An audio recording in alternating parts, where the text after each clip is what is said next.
Okay, but I think I want to do the one where we did a Civil War era field trip to West Tennessee and then down to Vicksburg. So we got to Vicksburg, Mississippi, and this was a road trip. It was just a few families. We loaded up in a couple of minivans and got to the cemetery and battlefield there in Vicksburg, Mississippi. Now, we had studied Vicksburg, Mississippi, and what happened there. So my students knew it wasn't so much about a battle as it was a siege on the city.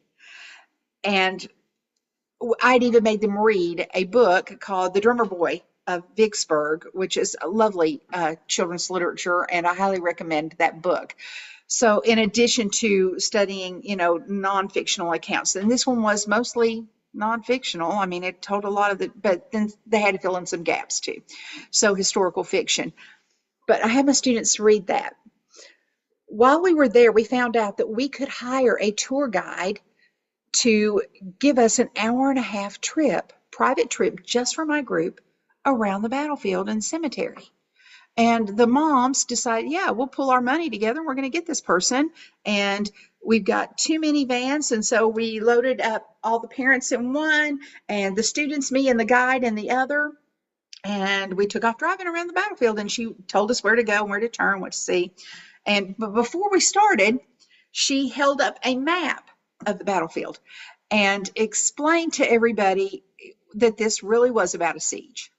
Okay. Well, my students already knew that. And so she would ask a question. Does anybody know? Yes. And they would all answer in unison. It was great. I loved it. And she thought, wow, y'all really studied this. Meanwhile, my sweet husband, who hadn't really bought into the idea of how I did these tours at the time and really hadn't bought into me homeschooling it very much, got out of the adult car and stood at my door trying to look at that map and trying to, ask questions. And I'm like, Dale, don't ask questions, baby. My students already know that. My students already know that. Okay. And we had walkie-talkies between the two cars. So everybody could hear in the other car, but Dale wanted to ask his questions. So no, we didn't have time for questions. We had an hour and a half. So we took off driving and we went to a couple places. And then we went to I think it was the Indiana. I'm sorry, it's been a while since I've read the book, either Indiana or Illinois, one of the I places up north.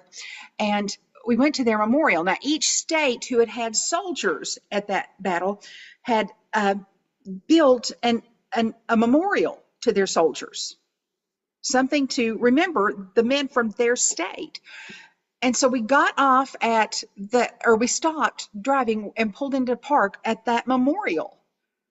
And my students jumped out of the car and took off to the memorial. And I thought, wait a minute, this is not how I taught them to behave at memorials. And we'll talk a little bit more about that. And my guide looked at me and said, did you have them read the book, The Drummer Boy of Vicksburg? Yeah, it was required reading. I know what they're looking for. And so she and I got out of the car and walked up there with the parents coming back behind us. The students were already there.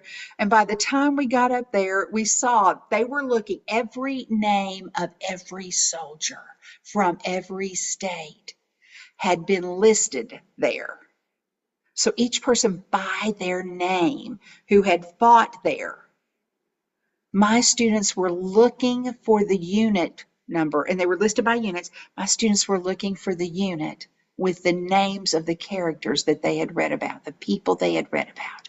And she said, I think what you're looking for is right over here. And she pointed to it, and my students went, and oh my gosh, it was the most amazing thing.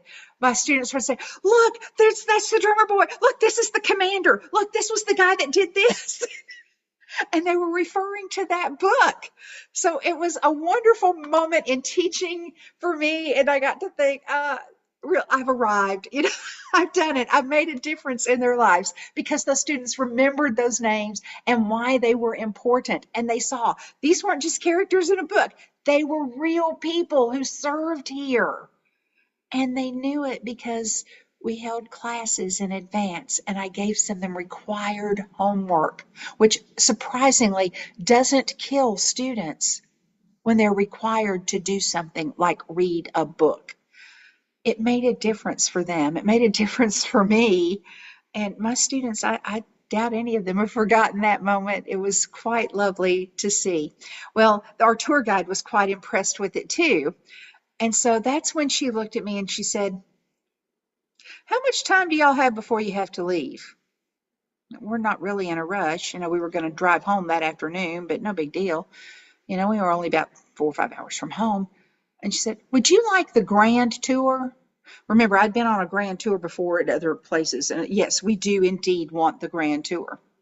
This was for an hour and a half. 4 hours later, we pulled back in the parking lot at the visitor center and dropped her off. 4 hours that we didn't have to pay extra for. She donated that to us because we had invested in learning and doing the research before we went. She was teaching us the other stuff that we couldn't necessarily have found out on our own. The stuff that she had learned through decades of reading about the battle there and the city and the people. She showed us where. Did you know that the Union and Confederate soldiers met at night during the siege so that they could play card games and gamble for food supplies? We do, because we got to see the place where they met in secret. We saw it. So we learned a great deal about the Civil War in Vicksburg, Mississippi, and it was quite a lovely trip. And none of it would have happened had we not made notebooks, had we not done the research, and had not done the homework. All of that stuff pays off. When you ask a guide, "Can we get the grand tour?" they might show you one other thing. They're not going to give you 2.5 hours.